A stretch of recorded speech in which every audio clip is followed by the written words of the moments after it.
건축물의 건축 편 들어갈 차례인데 제가 지난 시간에 이 부분을 빠뜨렸네요. 건축법 적용 대상 지역에 대한 부분을 빠뜨렸습니다. 그래서 이 부분 잠깐 살펴보고 넘어가도록 하겠습니다. 건축법이 전면적으로 적용이 되는 대상 지역은 아래와 같은 세 곳이에요. 도시 지역, 지구 단위 계획구역, 동 또는 읍의 지역, 섬은 인구 500인 이상인 경우에 하나입니다. 동읍이 속하는 섬이죠. 인구 500인 이상인 경우에 해당되는데 이 건축법 중에 일부 규정이 적용되지 않는 지역이 있어요. 그러니까 이제 제한적으로 적용된다는 거죠. 그래서 건축법 전면 적용 지역 외의 지역이다. 그렇게 제목을 달았고요. 그런 지역 어떤 곳이 있느냐? 이것이 아닌 지역입니다. 그러니까 도시 지역이 아닌 지역이고요. 지구 단위 계획구역이 아닌 지역이고 동읍 외의 지역이고 동읍이 속하는 섬의 인구가 500인 미만인 지역. 이렇게 좀 시골 지역은 건축법이 전면적으로 적용되지 않고 일부만 적용된다라는 거죠. 그렇게 이제 일부가 적용되는데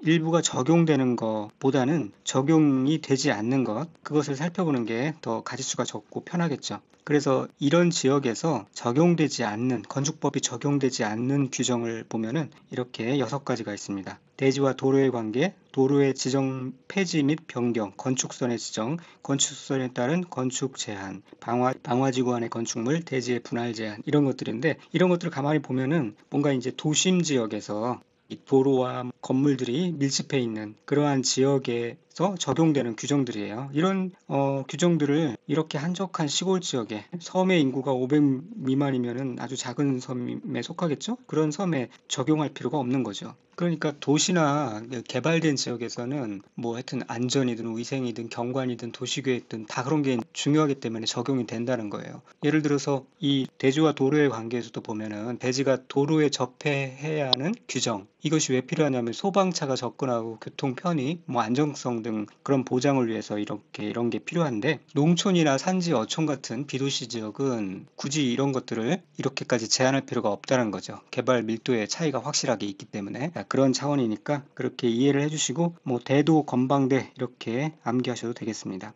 대, 도, 방대, 아주 큰 도둑, 대도라고 그러죠. 대도는 아주 건방지죠. 건방대입니다. 자, 그러면 이제 건축물의 건축으로 넘어가서 살펴보도록 할게요. 크게는 이제 건축 허가와 건축 신고, 가설 건축물이 무엇인지 이런 것들에 대해서 살펴볼 건데요. 먼저 건축 허가에 대해서 알아보도록 하죠. 건축은 아무렇게나 막 못합니다. 그래서 허가 규정, 그 다음에 조금 경미한 것은 신고 규정 같은 것들 두고 있는데 건축 허가의 의의에 대해서 이제 말은 이렇게 합니다. 건축에 대한 일반적 상대적 금지를 해제하여 자유로운 건축이 가능하게 하는 행정기관의 처분을 말한다. 네, 아주 이상적인 그런 의의죠. 어쨌든 정의로는 자유로운 건축이 가능하게, 그러니까 그 규정된 틀 안에서 자유로운 건축이 가능하도록 그렇게 하는 것을 말해요. 그러나 그 틀을 벗어나면은 허가를 내주지 않겠다, 그런 의미죠. 자, 그런데 건축이라는 게 시간도 많이 걸리고 자금도 많이 투입되는 행위이기 때문에 섣불리 결정하기가 힘들죠. 땅 사고 뭐 설계까지 다 했는데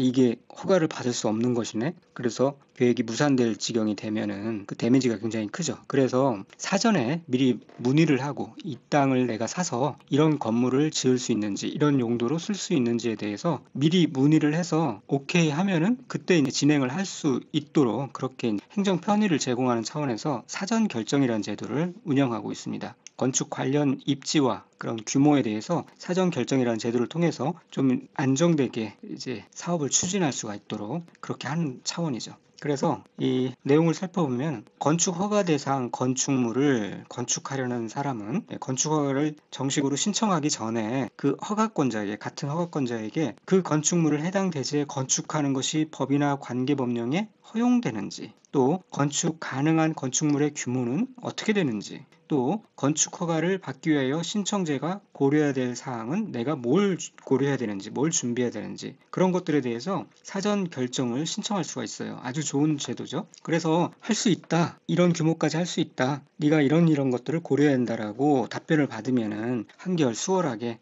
안심하고 자금을 투입해서 사업을 결정할 수가 있겠죠. 그렇게 할 수 있는 제도고 유용하게 잘 활용할 수 있는 제도입니다. 그리고 사전 결정을 신청하려는 사람은 건축위원회의 심의와 교통 영향평가서의 검토를 동시에 신청할 수 있도록 하고 있어요. 여기서 이제 교통 영향평가지 환경 영향평가가 아닙니다. 이렇게 하는 이유는 절차를 간소화하고 시간을 절약하기 위해서 그렇죠. 그래서 뭐 종합적으로 또 효율적인 검토를 통해서 건축 계획이 적정하게 이루어질 수 있도록 그렇게 하기 위해서 그렇습니다. 그리고 허가권자는 사전 결정 신청이 신청된 건축물의 대지 면적이 소규모 환경영향평가 대상 사업인 경우에는 환경부 장관, 환경이니까요. 환경부 장관이나 지방환경관서의 장과 소규모 환경영향평가에 관한 협의를 하여야 합니다. 그리고 이제 허가권자는 사전 결정 신청을 받으면은 입지나 건축물의 규모, 용도 등을 사전 결정한 후에 그 다음에 그 사전 결정 신청자에게 알려야 해요.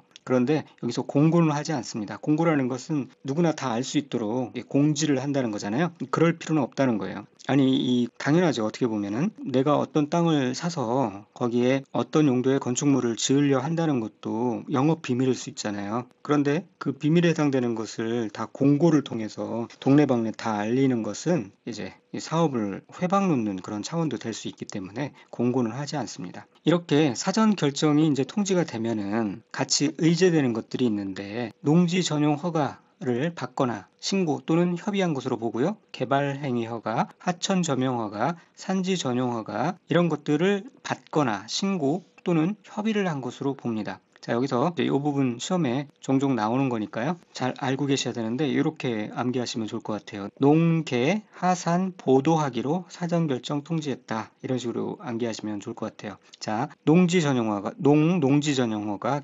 개발행위허가, 하산, 하천 전용허가, 산지 전용허가, 농계 하산. 그런데 이 산지 전용 허가인 경우에는 보존 산지인 경우에는 도시 지역만 사전 결정 통지를 받은 경우 산지 전용 허가를 받은 것으로 봅니다. 그래서 이렇게 농계하산, 보존 산지인 경우는 도시 지역만 사전 결정 통지를 받은 경우 산지 전용 허가를 받은 것으로 본다. 그렇게 암기하시면 되겠습니다. 이렇게 보존 산지인 경우에는 도시 지역만 사전 결정 통지 받은 경우 산지 전용 허가를 받은 것으로 보는 이유가 이것도 그렇습니다. 중복 규제를 방지하고 행정 절차를 간소하게 하기 위해서 그래요. 그리고 이미 도시 지역 같은 경우는 도시 계획으로 산지 전용 허가의 어떤 그런 심사 목적이 충족되었기 때문에 이중으로 어떤 행정 절차를 밟을 필요가 없다는 거죠. 그런 이제 부담을 줄여준다는 차원에서 보존 상지인 경우는 도시 지역만 사전 결정 통지를 받은 경우 산지 전용 허가를 받은 것으로 봅니다. 자, 그래서 이렇게 농계하산 보도하기로 사전 결정 통지했다. 그렇게 암기하시면 되겠고요. 이렇게 나에 해당되는 사전 결정 통지의 효과에 해당되는 이런 내용에 해당되는 내용이 포함된 사전 결정을 하려면 미리 관계 행정기관의 장과 협의를 해야 합니다. 자, 거기까지 알아두시고요. 그리고 이렇게 사전 결정 통지를 받은 후에는 그 다음에는 실제로 건축을 해야 돼요. 그런데 사전 결정을 받았다고 해서 건축 허가를 받은 것은 아니기 때문에 이제 건축을 실제로 하려고 그러면 건축 허가 신청을 또 별도로 해야 됩니다. 그래서 사전 결정 신청자는 사전 결정 통지를 받은 날로부터 2년 이내에 건축 허가를 신청해야 합니다. 건축 허가 신청 절차 없이 바로 착공 신고하면 안 되고요. 건축 허가를 신청해야 합니다. 이게 이제 중요한 포인트가 되겠죠. 그리고 이 기간 내에 건축 허가를 신청하지 아니하면 사전 결정의 효력이 상실됩니다. 자, 그러면 이제 건축 허가에 대해서 알아보겠는데요. 그 허가권자는 사전 결정권자도 허가권자였죠. 허가권자는 원칙적으로는 이 특별자치시장, 특별자치도지사, 시장, 군수, 구청장이에요. 국장이나 도지사는 해당되지 않고요. 예외적으로는 또 특별시장이나 광역시장이 있습니다. 역시 국토교통부 장관이나 도지사 해당되지 않습니다. 이 특별시장이나 광역시장이 건축 허가를 하는 경우는 이제 아래와 같은 경우인데요. 첫 번째로는 층수가 21층 이상이거나 연면적의 합계가 10만 제곱미터 이상인 건축물, 그런 경우예요. 그러니까 규모가 좀 큰 경우 특별시장이나 광역시장이 허가를 한다. 그런데 가로 안에 연면적의 10분의 3 이상의 증축으로 인해서 층수가 21층 이상으로 되거나 연면적의 합계가 10만 제곱미터 이상으로 되는 경우도 포함합니다. 10분의 3 이상의 증축인 경우, 그런 원인으로 인해서 층수가 21층 이상 되거나 연면적의 합계가 10만 제곱미터 이상으로 되는 경우를 포함하죠. 그러나 다만 이런 공장, 창고, 지방건축위원회의 심의를 거친 건축물은 특별시장 또는 광역시장의 허가를 받지 아니합니다. 그러니까 이 말인즉 그 공장, 창고, 지방건축위원회의 심의를 거친 건축물은 위에 1번과 같은 그러한 조건의 그런 건축물이라 할지라도 특별시장, 광역시장의 허가를 받지 아니하고 그럼 어떻게 해요? 이 원칙대로 특별자치시장, 특별자치도지사, 시장, 군수, 구청장의 허가를 받는다는 겁니다. 그래서 이 공장, 창고, 지방건축위원회 심의를 거친 건축물 그걸 암기하셔야 되고요. 또 여기서 이제 단서가 나오죠. 그러나 초고층 건축물은 특별시장이나 광역시장의 허가를 받아야 합니다. 초고층 건축물은 초5에서 50층 이상, 200m 이상이랬죠. 공장이나 창고가 그런 규모가 될 리는 없고 이제 지방건축위원회 심의를 거친 건축물 중에 초고층 건축물이 있다 그러면 이거는 특별시장이나 광역시장의 허가를 받아야 한다. 자, 좀 헷갈리지만 잘 이해하시고 이제 공창지가 특별시장이나 광역시장의 허가를 받지 아니한다까지는 확실하게 암기를 해두시면 되겠습니다. 또 아래와 같은 건축물인 경우에는 시장 또는 군수가 이 아래와 같은 건축물의 건축을 허가하려고 하면 미리 건축 계획서와 기본 설계도서를 첨부해서 도지사의 승인을 받도록 하고 있습니다. 누구요? 도지사의 승인을 받도록 하고 있습니다. 이렇게 시장 군수가 도지사의 승인을 받아야 하는 건축물은 다음과 같은 것이 있어요. 위 3의 나에 해당하는 건축물, 바로 위에 거죠? 요거에 해당되는 건축물들이 시장 군수가 건축물을 허가를 하려면 도지사의 승인을 받아야 된다는 거고요. 그 다음에 자연환경이나 수지를 보호하기 위해서 도지사가 지정 공고한 구역에 건축하는 3층 이상 또는 연면적의 합계가 1000제곱미터 이상인 건축물로서 위락시설, 숙박시설, 공주택, 제2종 근린생활시설 중 일반 음식점, 업무시설 중 일반 업무시설 이런 것들인 경우 도지사의 승인을 받아야 된다. 또 주거환경이나 교육환경 등 주변 환경을 보호하기 위해 필요하다고 인정하여 도지사가 지정 공고한 구역에서 건축하는 위락시설 및 숙박시설 이런 것들일 때 도지사의 승인을 받아야 된다는 건데 2번, 3번인 경우 도지사가 가이드라인을 이렇게 정해 놓은 거예요. 그런 지역에서 시장 군수가 허가를 하려고 할 때는 그 도지사가 관리 감독 차원에서 내가 이렇게 지정 공고한 상황에 맞는지 들여다보고 승인을 해주겠다는 그런 취지예요. 대략적인 그런 취지인 것을 알아두시면 이렇게 키워드가 이렇게 나오면은 맞는 답일 확률이 크겠죠. 구체적으로는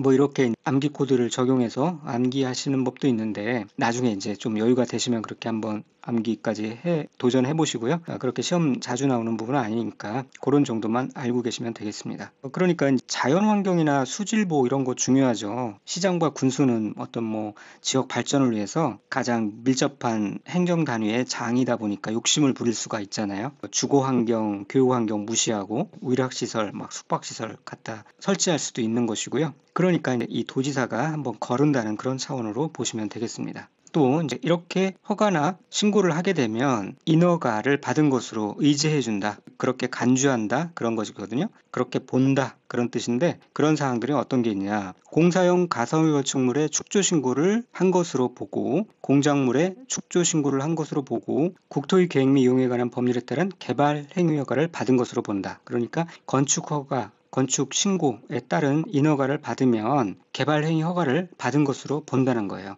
그러니까 건축 허가를 해줬다는 의미는 뭐냐면은 이 건축 허가 과정에서 이미 그 개발 행위의 심사 요소인 뭐 도시계획 적합성, 또 환경 영향 이런 것들을 다 검토해서 그래서 이제 허가를 해준다는 거거든요. 그러니까 개발 행위 허가를 받은 것으로 본다는 거죠. 만약에 이거를 별도 각각 따로따로 하면 시간과 비용이 이제 중복되잖아요. 그래서 그런 이제 행정 절차를 간소화하는 차원에서 건축 허가를 받으면 개발 행위 허가를 받은 것으로 보는 겁니다. 나머지도 마찬가지고요. 공작물의 축조 신고, 공사용 가설 건축물의 축조 신고 마찬가지입니다. 자, 그리고 이제 건축 허가를 받으려는 자는 기본적으로 원칙상 해당 대지의 소유권을 확보해야 돼요. 소유권도 없이 남의 땅에 몰래 건축 허가를 받아서 건축을 할 수 있는 건 아니죠. 그런데 예외적으로 소유권을 확보하지 아니하여도 건축 허가를 신청할 수 있는 사유가 있어요. 그런 경우가 어떤 것이냐, 건축주가 대지의 소유권을 확보하지 못했어요. 그러나 그 대지를 사용할 수 있는 권한을 확보한 경우, 그런 경우는 이제 소유권을 확보하지 못해도 건축허가를 신청할 수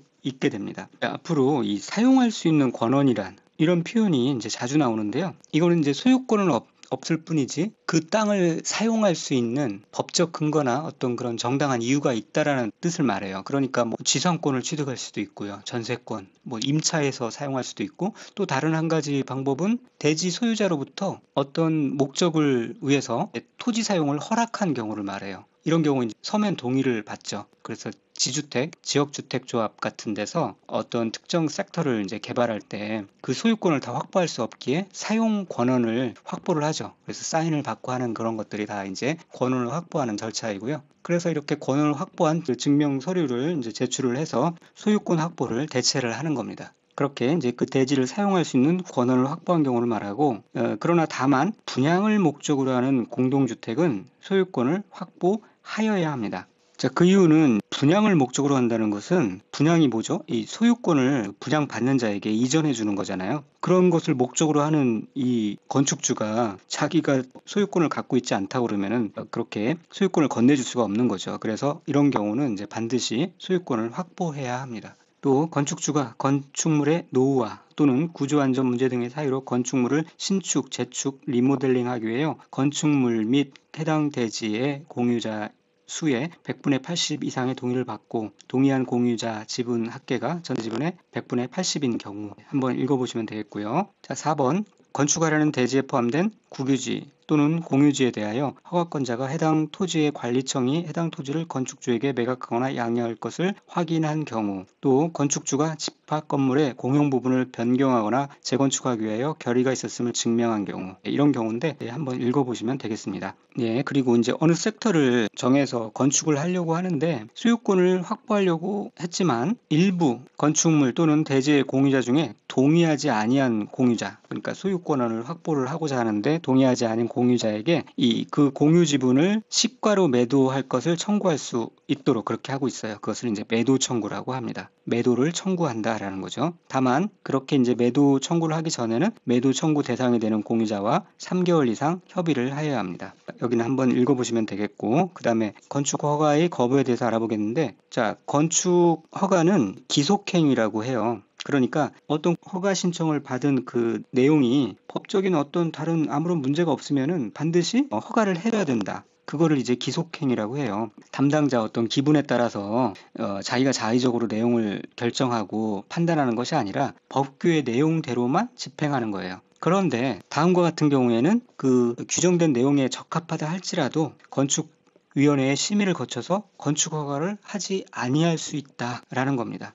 자, 어떤 경우냐? 위락시설이나 숙박시설에 해당하는 건축물의 건축을 허가하는 경우 해당 대지에 건축하려는 건축물의 용도, 규모, 형태가 주거환경이나 교육환경 등 주변 환경을 고려할 때 부적합하다고 인정되는 경우, 무슨 뭐 러브호텔 같은 거를 건축 허가 신청이 들어왔는데 그것이 이 어떤 특정한 지역의 주거환경이나 교육환경 등에 부적합해요. 가까이 있어요. 학생들에게 영향을 미칠 수 있어요. 그러면은 건축위원회 심의를 거쳐서 건축 허가를 안 할 수 있다라는 거고요. 또 한 가지 케이스는 이 방제지구 및 자연재해 위험 개선지구 등 상습적으로 침수되거나 침수가 우려되는 지역에 건축하려는 건축물에 대해서 일부 공간에 거실을 설치하는 것이 부적합하다고 인정되는 경우, 요즘에 이제 자연재해 같은 것들이 많이 일어나기 때문에 이런 부분이 좀 보강돼서 들어온 거죠. 방제지구, 자연재해 위험 개선지구 등의 이런 것들을 할 때 거부할 수 있다. 그리고 또 이런 것이 있는가 반면에 또 취소할 수 있어요. 취소를 하여야 하는 경우도 있고 취소할 수 있는 경우도 있습니다. 자, 먼저 건축허가의 필수적 취소, 반드시 취소해야 하는 경우를 보면은 이런 경우는 반드시 허가를 취소해야 합니다. 자, 어떤 경우냐면은 허가를 받은 날로부터 2년 이내에 공사에 착수하지 않는 경우, 자, 공장의 신설, 증설, 업종의 변경의 승인을 받은 공장은 3년으로 1년 더 줍니다. 그 다음에 허가받은 날로부터 착공 기간 이내에 공사에 착수하긴 하였으나 공사 완료가 불가능하다고 인정되는 경우, 불가하면은 뭐 그걸로 인정이 딱 됐으면 취소해야죠. 그 다음에 착공 신고 전에 경매 또는 공매 등으로 건축주가 대지의 소유권을 상실한 때부터 6개월이 지난 이후 공사의 착수가 불가능하다고 판단되는 경우, 자, 소유권의 상실한 그때 허가를 취소하는 것이 아니라 6개월의 시간을 더 줘요. 그래서 그 상실된 소유권을 회복할 수도 있도록 그렇게 시간적 여유를 주는 거죠. 그런데 6개월이 지나도 소유권을 회복할 수가 없다라고 판단되면 최종적으로 이제 공사 착수가 불가능하다고 판단돼서 그때는 이제 취소를 하게 됩니다. 그래서 이 세 가지 사유 알아두시고요. 다만 이 1번 허가를 받은 날부터 2년 이내에 공사에 착수하지 아니하는 경우, 이런 경우에 있어서는 어떤 정당한 사유가 인정되면 1년의 범위에서 공사의 착수 기간을 연장해 줄 수 있습니다. 네, 이런 것도 이제 나중에 다시 반복해서 보실 때는 보셔야 되는 거고요. 비교하면서 보셔야 됩니다. 지금은 이제 말씀드려봤자 좀 헷갈리실 겁니다. 그리고 공법에서 이제 취소하여야 되는 경우는 세 가지가 나오는데, 이런 경우 건축허가의 필수적 취소하여야 하는 경우가 있고요. 두 번째, 주택법에 있어서 주택의 공급 질서 교란 행위, 이런 경우 주택의 공급을 취소해야 하고요. 농지법에서 또 농지법의 조치 명령 위반 시에 농지 전용 허가를 취소하여야 합니다. 이런 경우 나오니까 이것도 나중에 한번 비교하면서 같이 살펴보시기 바랍니다. 그 다음에 임의적 취소가 나오는데요. 허가권자는 대지 또는 건축물이 명령이나 처분에 위반한 경우에는 허가 또는 승인을 취소할 수가 있습니다. 또 건축허가를 제한하거나 착공을 제한할 수가 있어요. 자, 이렇게 제한권자를 보면은 국토교통부 장관과 특별시장, 광역시장, 도지사가 제한권자가 해당되는데요. 그러니까 상위권자죠. 시장, 군수, 구청장 이런 사람들은 제한할 수 있는 제한권자에 해당되지 않습니다. 먼저 국토교통부 장관은 국토관리를 위해서 특별히 필요하다고 인정하거나 주무부 장관이 국방, 문화재 보존, 환경보전 또는 국민경제를 위하여 특히 필요하다고 인정하여 요청하면 허가권자의 건축허가나 허가를 받은 건축물의 착공을 제한할 수가 있습니다. 자, 허가 제한권자 자주 나오는 사항이니까 이 두 가지 꼭 알아두셔야 되는데, 먼저 국토교통부 장관은 다시 읽어드리면 국토관리를 위하여 특히 필요하다고 인정하거나 첫 번째, 두 번째는 주무부 장관이, 그러니까 국방부 장관, 환경부 장관 해당되겠죠? 국방, 문화재 보전, 환경 보전 또는 국민 경제를 위하여 특별히 필요하다고 인정하여 그들이 요청을 하면은 허가권자의 건축허가나 허가를 받은 건축물의 착공을 제한할 수가 있습니다. 또 두 번째는 특별시장, 광역시장, 도지사는 지역계획이나 도시군 계획에 특히 필요하다고 인정하면은 그 밑에 있는 시장, 군수, 구청장의 건축허가나 허가를 받은 건축물의 착공을 제한할 수가 있습니다. 자, 이 두 가지 꼭 알아두셔야 되고요. 그 절차도 같이 이해해 주셔야 되는데, 특별시장, 광역시장, 도지사가 시장, 군수, 구청장의 건축허가나 건축물의 착공을 제한하는 경우에는 그 사항을 즉시 국토교통부 장관에게 보고해야 돼요. 국토교통부 장관에게 알려가지고 승인을 받아야 되는 게 아니고요. 그냥 보고만 하면 됩니다. 제한권자는 역시 특별시장, 광역시장, 도지사입니다. 그리고 이렇게 보고를 받은 국토교통부 장관은 만약에 제한 내용이 이들이, 그러니까 특별시장, 광역시장, 도지사에 하고자 하는 그 제한 내용이 지나치다고 인정되면은 해제를 명할 수 있습니다. 국토교통부 장관이 직권으로 그들이 해제하는 거 아니고요. 그들이 해제할 수 있다 그거 아니고요. 해제를 권고할 수 있다 그것도 아니에요. 해제를 명할 수 있습니다. 권고할 수 있다 보다는 강한 거죠. 그러나 해제할 수 있다, 직권으로 해제해야 한다 보다는 약한 그 톤입니다. 해제를 명령할 수가 있습니다. 그리고 어쨌건 국토교통부 장관이나 이 시도지사가 건축허가나 건축허가 받은 건축물의 착공을 제한하려는 경우에는 주민 의견을 청취한 후에 건축위원회 심의를 거쳐야 합니다. 두 가지 절차를 거쳐야 된다는 거예요.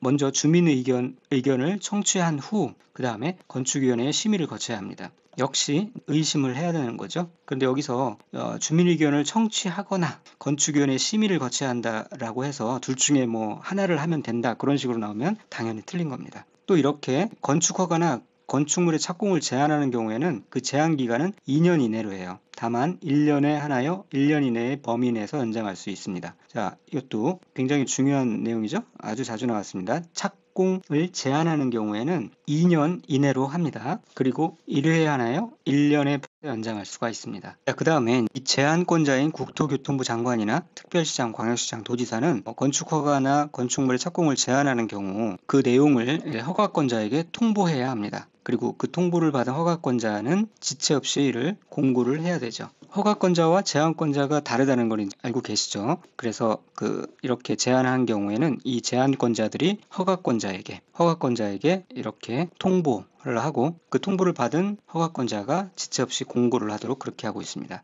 그리고 이제 건축 공사 현장에는 안전관리 예치금을 예치할 수 있도록 그렇게 하고 있는데요. 어떤 경우냐, 허가권자는 연면적이 1000제곱미터 이상인 건축물로서 해당 지방자치단체의 조례로 정하는 건축물에 대해서는 착공 신고를 하는 건축주에게 그 건축 공상비의 1%에 해당하는 범위에서 이 안전관리 예치금을 예치하게 할 수가 있어요. 해야 한다는 게 아니라요. 그런데 여기에도 주택도시보증공사가 분양보증을 한 건축물이나 분양보증이나 신탁계약을 체결한 건축물은 제외합니다. 또 한국토지주택공사 또는 지방공사는 제외합니다. 이런 데는 안전하니까요. 일반 민간이 이제 1000제곱미터 이상인 건축물을 건축할 때 필요하다면 1%의 범위에서 안전관리 예치금을 예치할 수 있도록 그렇게 합니다. 그래서 만약에 문제가 생겼을 때 이걸로 이제 충당을 하는 거죠. 안전 제1 1000제곱미터 1% 1001 동안 그렇게 알아두시면 되겠고요. 그리고 이제 안전영향평가 대상인 경우 이제 안전영향평가도 받아야 되는데 이 초고층 건축물이나 뭐 연면적 10만 제곱미터 이상인 것, 신주층 이상일 것 이런 경우 안전영향평가 대상이 된다. 그런 정도만 알고 계시고요. 안전영향평가 결과는 건축위원회의 심의를 거쳐야 하고 다른 법률에 따라 구조안전과 인접대지의 안전에 영향을 미치는 영향 등을 평가받은 경우에는 안전영향평가에 해당 항목을 평가받은 것으로 봅니다. 자, 이제 이런 것까지 다 알고 계시기는 쉽지 않은데요. 그냥 말이 되죠. 네, 말이 되는 거는 이제 맞는 답으로 고르시면 되고요. 이런 안전영향 평가에 대한 부분도 굉장히 내용이 많잖아요. 그 지엽적인 것까지 알 필요는 없고 그리고 공인중개사 업무에 직접적으로 영향이 있는 그러한 부분은 아니라서 이런 부분까지는 자세히 알고 계실 필요는 없습니다. 틀리라고 문제가 나오면 뭐 틀릴 수밖에 없는 것이고요. 자, 그렇게 하시고 다음 시간에는 이제 건축 신고부터 살펴보도록 하겠습니다. 믿고 따라오시면 단시간에 원하는 점수를 충분히 획득할 수 있도록 그렇게 도와드리겠습니다. 감사합니다.